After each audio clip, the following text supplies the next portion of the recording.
Donald Trump was president. Taxes were cut, regulations were slashed, energy was abundant, wages were rising, capital was returning from overseas to fund the dreams and ambitions of our fellow Americans, and the economy was roaring. What a contrast to what we have seen from this administration now.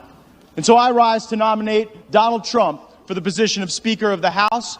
And for all of the vitriol that we hear from the media and at times the left, there were great moments of bipartisanship under the Trump presidency. And the Democrat nominee for Speaker knows that well, because he led valiantly on the efforts for criminal justice reform, and I was honored to join him. And I know no matter who's sitting in that Speaker chair, we got a lot of work to do on that very issue. We took a first step, but there's a second step and a third step to take, and I'm glad that we were able to work with President Trump, with Republicans, and with Democrats to provide real outcomes for Americans, to create greater prosperity and more opportunity. President Trump is considering a visit to the U.S. Capitol early next week as House Republicans consider who should be their next speaker, according to 2 GOP lawmakers and 2 Trump allies. Former president, who has not set foot on Capitol grounds since prior to January 6th, is considering making an appearance. So he goes on Fox News this afternoon and says this, quote, "They have asked me if I want it." Not clear who the they are. There are voices in his head who sometimes chime in as well, as we all know. But Basil, do we entertain this? Do we give it oxygen? Do we ignore it in the next surprise if it happens? What do we do with this? Well, I think you can't ignore it, because the reality is every GOP candidate on that debate stage, even if they claim to be running against Donald Trump's policies, they still, sort of fealty to him. So he's going to be a player in all of this. And of course, I hate to say that, but the reality is I have to account for it, I should say. Mm-hmm. And what you won't see is what we saw in 1994 with Newt Gingrich standing with members of Congress and saying, this is the contract with America, and all the intellectual underpinnings from the Heritage Foundation. I don't mean to sound wistful about that time in the Republican Republic, but it does reinforce this juxtaposition where you had Representative Comer on Tuesday saying, we have no plan. Representative Davidson saying there's no path forward to governing. So to me, what you're looking at with either Scalise Jordan and Donald Trump's influence is that you're looking at who's going to more quickly decimate what's left of the Republican Party, and create something that is so antithetical to where the rest of this country is. That I hate to use the term lesser of two evils, because I've just we got. And by the way, Memphis, we're in the second hour. It's Thursday, 5 October. You're perfect. Memphis, you're doing perfect, my production team. It's so outrageous of what's being said. Brother, he's winning every poll. You're saying the nation's rejecting us. He's winning every poll for President of the United States. So maybe here's what we do. If we can do it, tell me to do it. Let's get Troy Nehls on our show earlier today. Just get that ready, and then I want to flip the entire MSNBC after that. So when you hear him nominate, okay. What we played at Gates is what went on in January. Remember, we were the first advocates for Trump to be speaker. And if Trump had stepped in as speaker on some interim basis and just taken us through 2023, we wouldn't be here. The budget would be cut. The appropriations bills would be done. The impeachment investigations would have gone on. And Trump be back out to the presidential trail, but no Keebler elves, none of waste of time. But that didn't happen, and we're not one to look back and whine, as you know. We are where we are, but this is quite powerful. Congressman Troy Nehls from Texas was on here today. He said he's putting his name, he is nominating Donald J. Trump to be interim speaker. Now, his idea of interim speaker went all the way through a lot of 2024. My idea is a lot shorter, and it is to allow the party to kind of sit down and have all these things that have to be done here immediately. And that would be get the appropriations bills done, sit down with the Senate, hammer out, negotiate in a conference the overall appropriations, what it's going to be, take out the woke and weaponized defang. And who better to do that than having Trump sitting at the negotiation table with you, with Mitch McConnell and Schumer on the other side? Hammer that out. And then the White House is going to have a big role in this, and then get Biden to sign it and get that all done before year end. So no omnibus, and people have been able to look through and see all this stuff. In addition, take dramatic action on the southern border.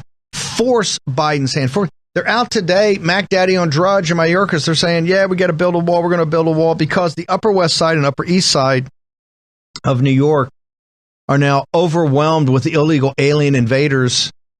All of a sudden, it's a problem. You know, Colorado, number 2? What did Boebert tell us first hour? Number 2 state in the union in fentanyl. Every state's a border state. People dying all over the place. Crime run rampant. What's that situation up in is it Wisconsin, Illinois? The house where they gang raped a little girl, 11 years old. All illegal aliens. It's just savages. These are savages. Not all of them, but they're not sending their best. That's why it's got to be stopped. If you're sending your best, it's got to be stopped. It's the rules are the rules. They've toned the asylum rules out, and just anybody that wants to come can just come. That's got to stop. Trump can stop that. Trump can also get the investigation oversight going. And then, as I said this morning on Getter, that's why you have to go to Getter, download the app. You want to get the inside baseball on the war room and get ahead of the curve. You got Grace, you got Mo, you got Jane Zirkle, you got Natalie G. Winters, Ben Harnwell, the entire team, all the team, and more. Putting stuff up all the time. War posses all over it. If you had been on Getter, you would have seen this morning, I don't know, it was before the show, it was like 9 o'clock, 9:30. I put up that President Trump should come in for 100 days and leave exactly at high noon on the 20th of January, 2024. He should turn it over to whoever the conference picks. Is it Jordan? Is it Scalise? Is it Hearns of Oklahoma? Whoever. They got a lot of folks that are interested in it. Jump in. And in seeing that, it'd be 1 year from the date that he's going to put his hand on the Bible at high noon and take an oath to heaven as the 47th president of the United States of America. It's got symmetry to it. It has symmetry. If done appropriately, Tuesday will be one of the most memorable days in American political history. It'd be Donald John Trump returning to the Imperial Capitol to set things right. Let's go and play. I want to play in the order of, I think we got Sheriff Nels this morning, the 10 o'clock show, and I really want to thank him. And then we'll play MSNBC. This is the first cut. Just came across the wire where MSNBC, and you see their original, and I'll let it, and we love playing MSNBC clips and CNN, but more MSNBC because that gets to you more. Because you can see how they're positioning things. That's why we play them. We know it irritates you. It's supposed to irritate you. I didn't say the show's supposed to be easy. If you want easy shows, this is probably not the place for you. Okay, let's go ahead and play it.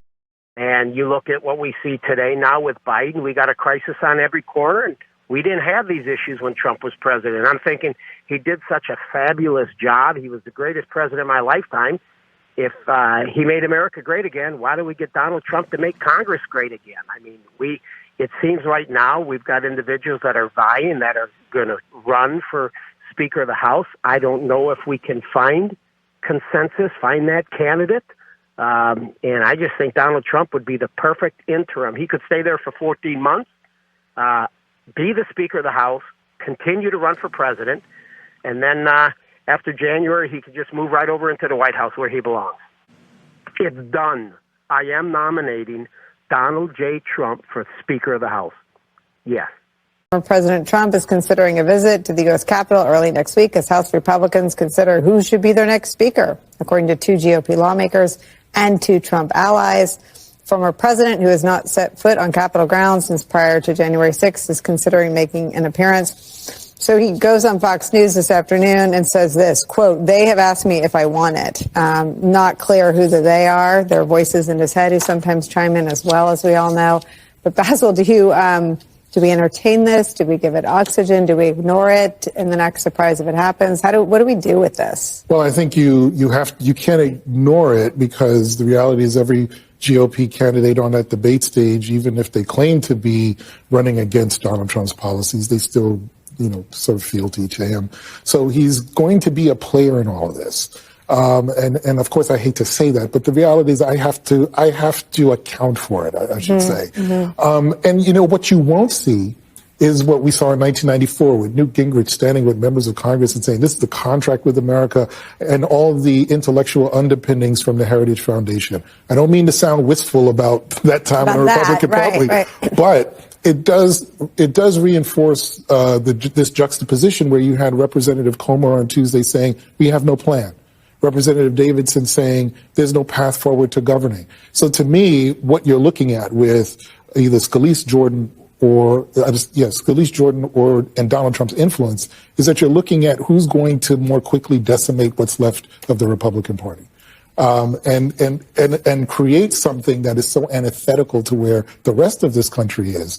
That, I hate to use the term lesser of two evils because I just generally hate saying that, but in my strategist hat is, well, who's the one that's going to unite Republicans the most and raise the most money for the more vulnerable members? That probably is going to be part of the test, but the reality is it doesn't matter anyway because it's all bad and it's all the worst possible outcome. David Jolly, what are you hearing about the pacing of? Okay, you saw the first response. They're going to decimate what's left. No, if they're telling you do something, do the opposite. That's generally what you want to do. Do the opposite. This is very important. So, War Room Posse, listen up. Number one, on the 202-225-3121, make sure there's a lot going on. South Carolina rhinos, the established South Carolina, are dragging Nancy Mace because of her heroic stand. If you're down in her district, or if you're in the state of South Carolina, or if you have become a fan of Nancy Mace and her principled stand, I remember Nancy Mace, and of course the media was going, "Oh, Bannon confronted her." She'd been on the show before. They haven't been confronting. Her interpretation of the Constitution. She voted for my contempt charge. Hey, we're in the middle of a revolution. I can. You're going to have alliances, and you're going to have alliances. I don't agree with that. Obviously, in my appeal, which will come, I think, now in November, the government's asked for a delay because of a personal tragedy to one of the people on the government's team. I think the appeal's now in November. It's very tightly argued, and my attorneys are also constitutionalists and make a very compelling argument about some of the biggest constitutional issues in the House and also about executive privilege and other things. And that'll all come out over time. As you know, I never talk about the cases on here because I think it's more appropriate just let it play out in a court of law. But I have no problem. I don't agree with her, but I have no problem, particularly having her in the war room. And now she's getting dragged down to South Carolina. So for the media, no, it was no. I was teasingly saying she had voted to send me to a federal prison. We're going to get Natalie up in a second. Natalie's in a little bit of flame war. Natalie, our own Natalie G. Winters. Now, Natalie, you have been so focused and probably the lead investigator about the Chinese Communist Party, its infiltration in America, everything Wuhan. Recently, you have done a pivot because we need to get into the back of a lot of the stuff in Ukraine. You've written a number of stories, just been fantastic. There's a congressman today that's taking umbrage with your reporting and analysis. Can you walk us through it? Of course. A Putin pawn. This is Representative Marcy Kaptur from Ohio, a Democrat on the Appropriations Committee. She's also the co-chair of the Congressional Ukraine Committee. But this has to do with a story that I published earlier today, and we talked about on War Room, how there were a lot of people in the mainstream media pushing for more aid to Ukraine, who also happen to be on the U.S.-Ukraine Business Council, a lobbying group that represents not just the defense industry, but the Ukrainian government itself. And I continue to look into the group today, and believe it or not, a current U.S. congressman, that is Representative Marcy Kaptur, is also a strategic advisor to this entity, which in and of itself, I think is, that's the true story, right? It's absolutely ridiculous. I'm going to keep digging into her because obviously I touched a nerve, or the Democrats just have something with unregistered foreign lobbying. But she didn't like that I took to Twitter to expose her for doing this. So I'll read what she quote tweeted in the shade war. She said, and keep in mind, she's basically admitting to working for a foreign lobbying group by saying this. She says, the all-volunteer U.S.-Ukraine Business Council seeks to establish and deepen economic connections and trade between freedom-loving peoples. In the context of Russia's horrific invasion, it is vitally important, life-saving work. Meanwhile, Putin's pawns are everywhere. I see she went for the alliteration, but obviously not true. But I think it shows you, I mean, like you said this morning, Steve, when we get to the bottom of this whole Ukraine issue, altruism will not be the prevailing motivation for what these people are doing. About is saying it's all volunteer. Yeah. No, I just want to make sure she referred to you as Putin's pawn, basically saying that you're doing this at the behest of the KGB and you're one of these sympathizers with Putin. Why would she do that?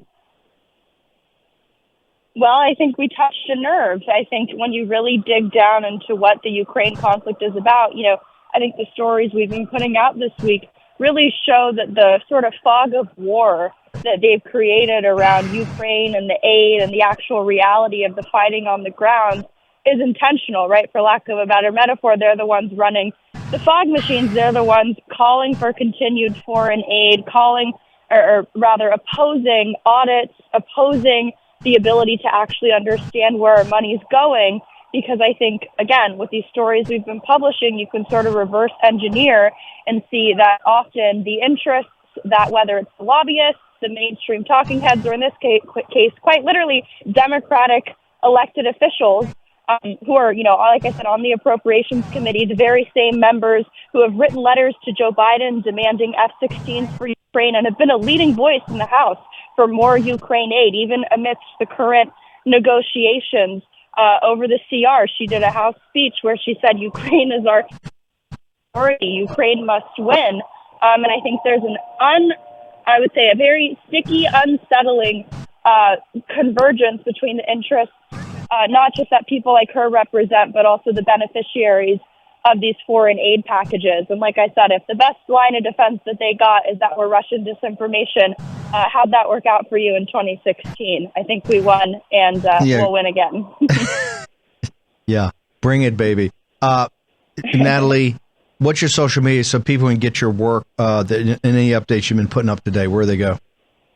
I'm sure Marcy Kaptur will be the first to be seeing what I tweet out as I continue my investigations into her. You can go to Natalie G. Winters to also join in on the fun. It's pretty good. You drew the ire of a congressman in the first day of putting out this series of stuff. So good job, ma'am. Thank you, sir. Marcy Kaptur, got to understand.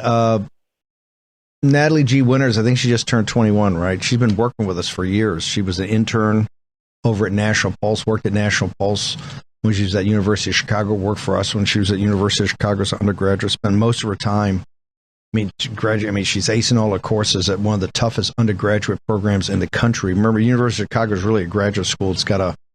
Has an undergraduate college, but it's really essentially a graduate school for brilliant people.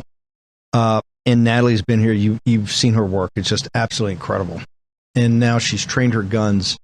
I can tell you this, as we've gone through and looked at the Ukraine situation, the reason I want her to drill down, and we're working with other people are too, there is something, and I've said this many times, there's something very dark.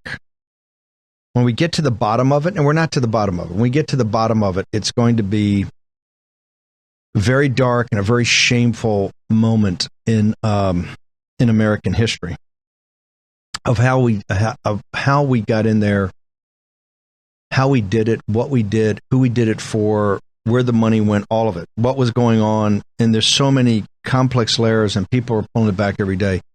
But just like in the way, you negotiate, the way, as you can tell, being a war room aficionado or posse member, we have a certain house style here. And usually that's to slam into something and try to, drive it in a different direction, more to your objectives. This is why Ukraine right now is so central to all the things we're talking about. And think about it for a second. The invasion of your southern border, an invasion of your country, a loss of your sovereignty, a loss of really the value of your citizenship is all about your eyes. I mean, think about it.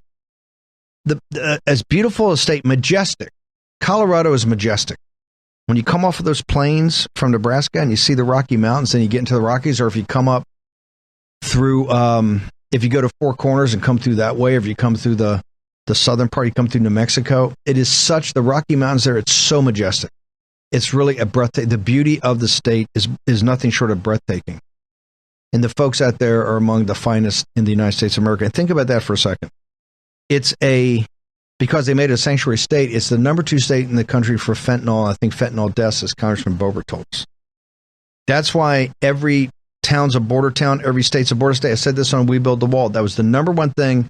We knew with the money we had, we could only build X amount of miles of wall. This was the time that Pelosi really had President Trump handcuffed, so he couldn't build it. But in building that, you would make the case and be able to make the case that you have to build a wall as a starter. You have to seal off the southern border as a starter because of what policy-wise we were allowed to happen. And then there's obviously so much more that goes on. But the case we made is that every town, this is back in 2019, every town's a border town and every state's a border state. We were the first ones to say that. That was back in 19. We went around the country from Arizona to Cincinnati, Ohio, up to Detroit, Michigan, and gave these big conferences, all-day events. And it came true. It was coming true then. And doing that and all the complexity and having to do these mass deportations where they're hiding, they're not doing the proper checking and vetting here, and they're not doing because they don't want any deportations. Think about it. In all of that, Ukraine, they were prepared to shut down the government over Ukraine. They're coming back now with games, and you've heard Jordan, because there's enough worked up congressmen because of you, the audience, they go back home, they say, look, there's not enough cuts in this budget, and you understand you're cutting out some programs that may be deserving, but we can't afford them. But how can you be talking about putting 100? Think of the criminality. This is a criminality. I want you to think about this. Think of this criminality. What didn't go on in your community, what hasn't gone on as far as development, what hasn't gone on that you could use help for, if there were resources. $120 billion have already been spent. $120 billion. Let me repeat that. $120 billion in, I think, 1 year. $120 billion. $120 billion.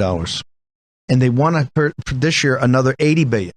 And now they're panicked. Should they do the big ask for $24 billion? They came out a couple weeks ago and said the first tranche could be $24 billion. They were shocked. Mitch McConnell, who thinks he used to be able to run the Senate with an iron fist, on the weekend we had the big negotiations. And of course, McCarthy came in with the clean CR. Essentially, they cost him his speakership, or one of the many things that cost him his speakership. The lies and misrepresentations about that being at least in the foremost in people's mind. McConnell sat down at that lunch, or sat down on the table and just said, hey, we're putting in $6 billion. They're going to do $6 billion. The Senate Republican collaborations, who always agree with him, didn't kowtow this time. Didn't kowtow. They said, you can't do that. It won't pass. We're not going to do it. We're not going to get blown up by the War Room Posse and others back home. We're not going to do it. No money in Ukraine, and there should be no money in Ukraine whatsoever. No supplemental, nothing. The number is zero. Have you ever seen Europe? You ever seen Switzerland? Was it Gstaad? And you got other ski resorts, and you got, was it Provence and Tuscany and Florence in Italy and in southern France, and you got the beauty of Spain and rural France and up to the Low Countries and Germany, and the wealth. They have full medical care. They have socialized medicine. They have full medical care. Everybody's got a pension. They all take August off. They all retire, I don't know, when they're 50 years old. They work a 4-day week. Life's pretty good. But for the wealthy, it's super good. I mean, you're living. It's like a fairyland. You go and it's incredible for the wealthy there. Let them put it up. We bailed them out enough. World War I, World War II, the Cold War. We're not doing it for a fourth time. Not going to happen. Not going to do it. Here's how much money for Ukraine. Zero. In fact, with Boebert, I want to start the process of getting the tribunal together to find out how much they stole, who stole it, where it went. And we did it with the Russian oligarchs, and it should be done. I have no problem if you're going to do this. But with the Ukrainian oligarchs, the third most corrupt country on earth, I want to get all the money back. I want to try them, put them in prison. Everybody that stole from the American people, everybody that stole from the American people, and there ought to be an investigation of what they knew and what they were doing when they send those young kids in Ukraine. The 50,000 combat casualties that the New York Times and Pentagon tells us they have, 50,000 combat casualties. Okay, we're going to take a short commercial break. We'll be back with Congressman Andy Biggs. We were so proud of Congressman Biggs. He stood up the other day in this historic moment and gave one of these amazing speeches. He and Gates and Good were the prosecution. In their case, they won their case because McCarthy's gone. Birchgold.com/Bannon. The fourth, I'm so proud of this, the fourth in the series, The End of the Dollar Empire. This is the assassination of American prosperity. It takes the story up to 1971, a weekend at Camp David, a 3-day weekend from Friday to Sunday. Friday, they went up with the team. And on Sunday, President Nixon addressed the nation. And guess what he told them? Hey, guess what? The gold is no longer convertible. U.S. dollar is no longer convertible into gold. Sorry about that. Did they pass a law? No, they did not. He signed an emergency executive order, which, by the way, in my understanding, an executive order can be signed by Donald John Trump right after high noon on the 20th of January, 2025, and rescind that. Now, think about that for a moment. On our way, on our path, our journey to end the Fed. Go check it out at birchgold.com/Bannon right now. One of the heroes, Andy Biggs, joins us when we return.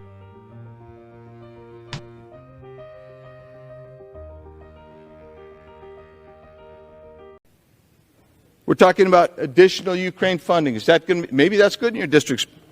Maybe it's not. But that money's not offset. We're not paying for it. We haven't designated how we're going to pay for that. The same with the disaster package.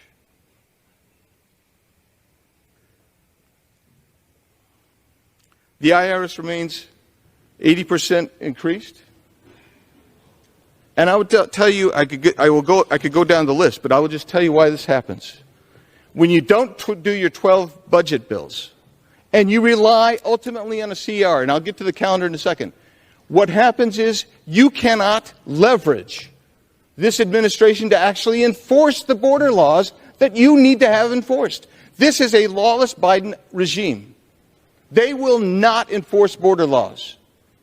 And we can pass them till we're blue in the face.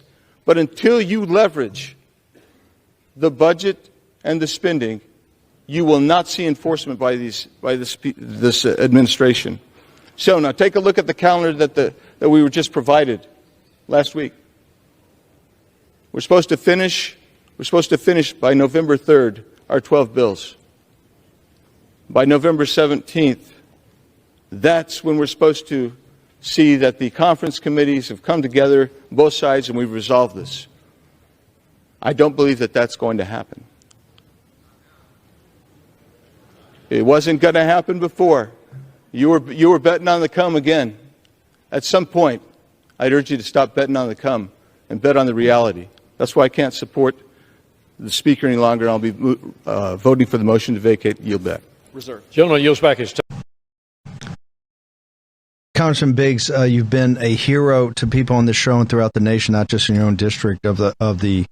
You're straightforward. You don't try to play any games. You walk things through. I thought the speech was incredibly powerful and just the basic way you walked through and made this compelling case. And here's what I found, and you got to help us out here. That's why I want to have you on, because the audience is confused. The defense, and they had so many speakers, and some people we really respect up there, but a lot that, are maybe marginal. But it was just one happy talking point after the other.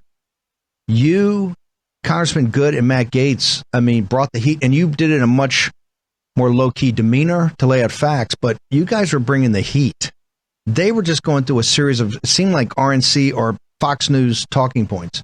What was the strategy, the work that you, Gaetz, and Good came up with, and the others? Walk us through. What were you doing? What were you trying to? How were you handling that? The prosecution of the case. Well, so for us, I think the overarching theme was to speak to the American people why this is necessary, what's going on, and give them a glimpse of what's happening and why you have to make an extraordinary change in leadership. And so Matt was kind of driving the truck, and he said he thought Bob should go first, which I thought was true because Bob had voted for the first CR. Bob had voted for the first debt ceiling, and so he had credibility where he could say, "I was with you guys, I was with the speaker," but he's basically devastated. He ultimately devastated us on the debt ceiling bill, and he devastated us again the day after on of the CR last Friday, and so that was important. And then Matt was doing a good job because Matt was kind of laying out his case, and then he was there to take the shots from the other side. Now the other side was not talking to the American people; they weren't. They were talking to the body. So when Garrett Graves gets his cell phone up and he takes it up and he's holding it up, what he's doing is he's trying to tell the body, isn't this awful, pernicious? Matt Gaetz is raising money. And Matt turned it right around on him and said, look, you guys all raise money from every PAC and special interest in Washington, D.C. Matt doesn't get money from PACs. Good doesn't get money. I mean, we might get $2,000 or $3,000, $5,000 from a PAC or something like that, from all the PACs, and they're all going to be like pro-Second Amendment, pro-life PACs, but they don't give much money, and we don't give much money. Our money comes in from donors who agree with us, and they're sending it in, and they didn't like it. And so they're speaking to the body. They're not speaking to the American people. And then when I got up, I was trying to lay out the case why you have two massive failings of Speaker McCarthy's administration, and they both have led to greater inflation, failure to get anything done. Nobody can tell you what we've got done. They'll say, oh, we passed H.R. 1 and H.R. 2. Are those laws? No, they're not laws. Well, why aren't they laws? Well, because the Senate won't do anything. Well, why won't the Senate do anything? The Senate won't do anything because the House has failed to do the budget bills, and the budget bills are what the Founding Fathers gave as the leverage against the other House and also against the executive branch. They're our check, and these guys give up the check every year by doing the CR. And don't forget, we walked into a debt ceiling that says there is no debt ceiling, and we're not even going to revisit it until January 2025 after the 24 election, which, by the way, both are the things that Joe Biden said he wanted out of the debt ceiling. Is it not the debt? By the way, article today. So you got the 1 month at a high from 2001. I think the 3 month a high from 2000. The 3 year, 5 year, 10 year at highs from right before the financial crash in 2007, which is always a great sign.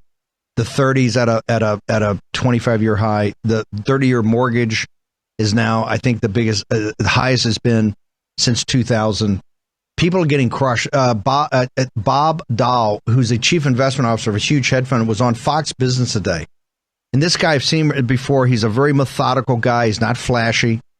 He said, look, I've done some basic numbers here, and unless we get control now of this spending, and I mean now with real cuts and a real plan, we are potentially heading in the short term, he says by 24, he thinks third quarter 24, to what could potentially be a Great Depression. And this guy he's not an alarmist.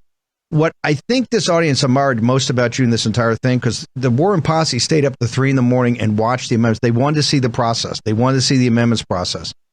Every time you stood up on an amendment, you would give, in your 5 minutes, you would give a minute, 90 seconds or 2 minutes to lay out the amendment and the argument. Then you would always pivot. You were like Cato the Elder, right, about Carthage, because he would end everything and Carthage must be destroyed. You pivoted to Cato the Elder, and every time you came right back to the same topic. You came right back to the spending. You came right back to the debt. Where are we? Is this fight at the end of the day get down to crystallize over that?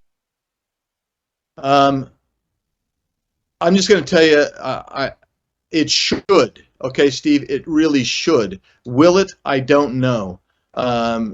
Sometimes this stuff gets lost. I mean, these guys are more interested in talking points. What can you give to talking points in your district? And really, Steve, what you and I are talking about is the existential nature of the crisis we are in, and my colleagues are not. And as long as they refuse to acknowledge that we are in an existential crisis, I want to bring this back to something. I didn't say this on the floor. I don't remember saying this during the amendments fight, but here it is. Studies are really clear. When an empire goes down and fails, two things happen. It loses its geographic integrity. In other words, its borders are obliterated. Our borders are obliterated. We don't have a southern border anymore. It's just gone. So that's for step one. The second thing is you lose control of your economy, which devastates, you lose control of your currency, which devastates your economy. That's where we are. Those two things right there, those are necessary conditions for destruction of an empire. And quite frankly, unless we cure it, they will also be sufficient criterion for our nation to be destroyed. That's why it's so important to get hold of the federal spending and those bills. It is the last hope to actually pivot and control and leverage against this administration. And by the way, I did another hit earlier today, and the host actually read a statement, and the statement said that he was quoting from the Wall Street Journal that if we don't immediately take care of our debt and deficit, then we're going to go right into a depression or something like that. I can't remember the exact words, and then the guy's asking me, so why are you so fixated on this? I'm like, you just read it. Why? Why? Stop. Why. That didn't happen. Tell me that didn't happen. No. It happened. Yeah. This is what. But yeah, I want to go back because these people are plenty smart. It's not that they're dumb. You got a lot of lawyers. I know you got a lot of lawyers. You got a lot of businessmen, men and women. These are not stupid people, and they've come up to a system. Some, like Eli Crane, have come out of kind of nowhere to win a House seat. But most of those have been in state legislatures like you have. They've worked their way through the system or been mayors or been county supervisors. This is not their first rodeo.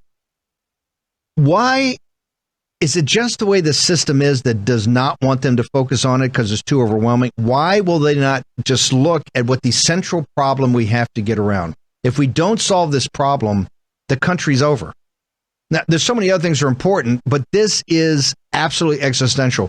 What does the conservative side not get about that? Well, I'm gonna give you a couple of reasons why. So I believe in path dependence. I believe in increasing returns. And what's happened? These guys have built up regimes and institutions and rules that keep them going down the same path, right? So they believe in that, and so they get elected, and the leadership immediately goes to them and tries to co-opt them. They tried to co-opt me. And actually, before I got elected. And then when they realized they couldn't, they actually spent money against me to try to overturn my election. So this is what happens. And it is a uniparty. And I know people said, oh, well, yeah, you don't mean uniparty. I do mean uniparty. I mean the K Street lobbyists, the people who leave here from Congress and go out and make millions of dollars as lobbyists after they leave Congress. I mean, all of this, they build these regimes and institutions so you keep going down the same path. And when you begin to exit, and all we've done now, Steve, with this change in guard here, is we've actually stepped on the path for a short-term exit. The short-term pain is high, and nobody likes to experience the short-term pain, but the long-term rewards are so optimal and beneficial that I think it's important to take the pain. It's like getting surgery to be healed. The surgery is the recovery may be dramatic, but maybe in the long term, you're in a much better shape. But they get caught up in this, and the uniparty actually controls this stuff.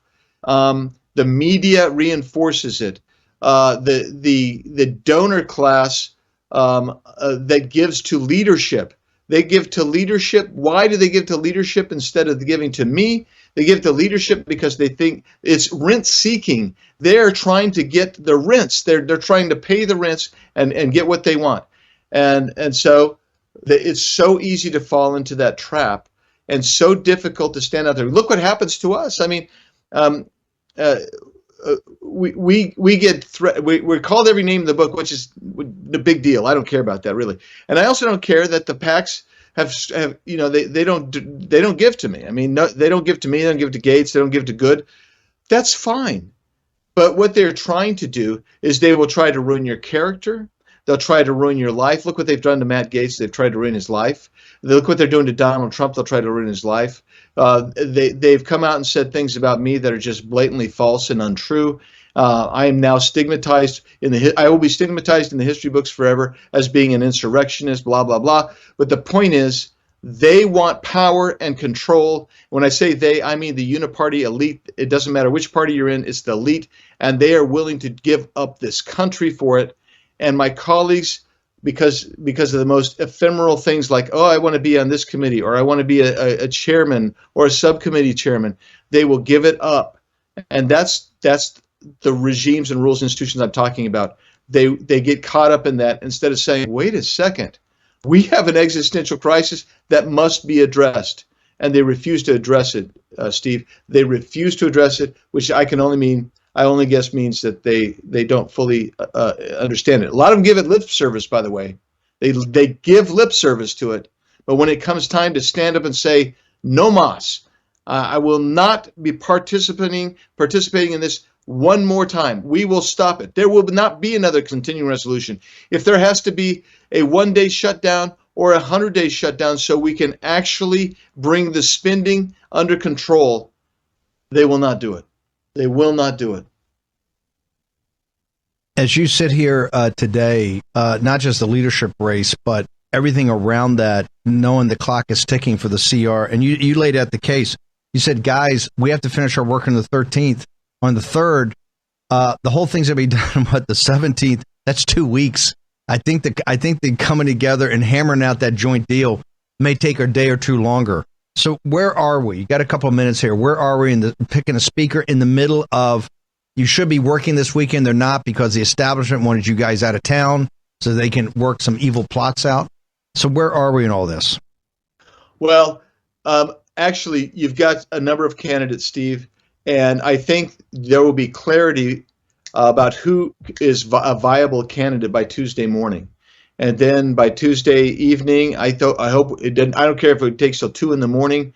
I think you'll get a candidate one way or the other that I hope will be acceptable to 218, and hopefully will guard and protect and recognize the existential crisis we're in. And then I believe fully that by Wednesday midnight, we'll have a new speaker. We will have voted on that speaker one way or the other. I think this is going to go through. You're of the school of thought this is going to go through quickly.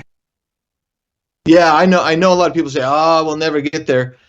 But you know what? I think that the appetite by my colleagues to stay around and fight, I haven't seen a lot of fighting, so many of them for, the only time they've ever fought is to defend Kevin McCarthy. And that's no longer the case. I think that they're going to have to do some self-reflection, and I think they're going to, hopefully, the most of them, because I think many of them actually understand the crisis, but hopefully they will stand up and say it's actually time to do it, and then we'll get through more quickly, Steve, than I think many people are predicting. The motion to vacate was really the grassroots Damocles sword over the head of the establishment. Where do people look to you for guidance? Where do you stand on the motion to vacate? You got to keep it where it is. People like Jim Jordan, Steve Scalise, they're willing to keep it where it is. It has to stay where it is. It really is. In a time of crisis, it becomes important. I do think it's interesting that the moderates who think that Jim Jordan is all, this conservative icon, they want to make it harder to remove him if he does something they don't like. I do find that to be ironic. But I do think that the posse needs to let people know you got to keep that. That turned out to be far more valuable than I ever would have given it credit for, to be honest with you. No, it was incredible. That was quite powerful. President Trump and we talked about today, I put up President Trump on an interim basis for 100 days. He would step down on the 1-year date before his inauguration in 2025, this January. So it'll be 100 days and get us through, hammer through all the deals, no CR, no omnibus, get that done, get the investigation on track. Your thought, people look to you for guidance. Your thoughts about President Trump potentially as an interim? Well, I think that when he shows up on Tuesday, which he said he's going to do, he will provide some clarity for some people who might otherwise not have clarity. He is the leader of the party. I don't want him to be frank with you. The guy's in multiple lawsuits and criminal cases. I don't want him to be distracted by the lunacy of Congress, because I want him to be the president. I want him to be the president of the United States. I'm looking forward to campaigning with him and going with him wherever. I know people are gonna. People have already nominated him. He's already in the queue to be nominated. I think it'll be a secret ballot. I think some of my colleagues would absolutely say no. But what it will provide, Steve, is a real incentive and clarity, I believe, for people. There's going to be people that it's incentive to not vote for him, but for many people, it'll be incentive to support his ideas. But I think, I don't think that he's going to be the speaker, but I do think he's going to be the president, and he'll be a great president again. I think you're correct. I think the specter of Trump will act like the gallows for many of your colleagues, and there'll be a lot. This will be quite clear. There'll be a lot of focus. There will not be any wasted time. I hate to use this Biggs, crass term, Steve, go ahead. but I hate to use a crass term, but I said to you earlier that I think it would be a sphincter tightening moment for a number of my colleagues. That's important. Congressman Biggs, you're a beloved figure and now heroic and historic figure. Where do people follow you? How do they follow you, sir? You can follow me at biggs.house.gov. That's my official site. You can see all of the op-eds that I wrote last week. I published, I think it was 5 or 6. Or you could go to @RepAndyBiggsAZ, @RepAndyBiggsAZ. Congressman, always honored to have you on here, sir. Thanks, Steve. It's great to be with you. Thanks for your work, man. Congressman Biggs, I mean, it was like Cato the Elder. When he finished every speech in the Roman Senate, he would pivot and say, education or tax everything. He said, well, oh, by the way, Carthage must be destroyed. That Rome would never be free until their great immortal enemy, Carthage, was gone. That's Biggs.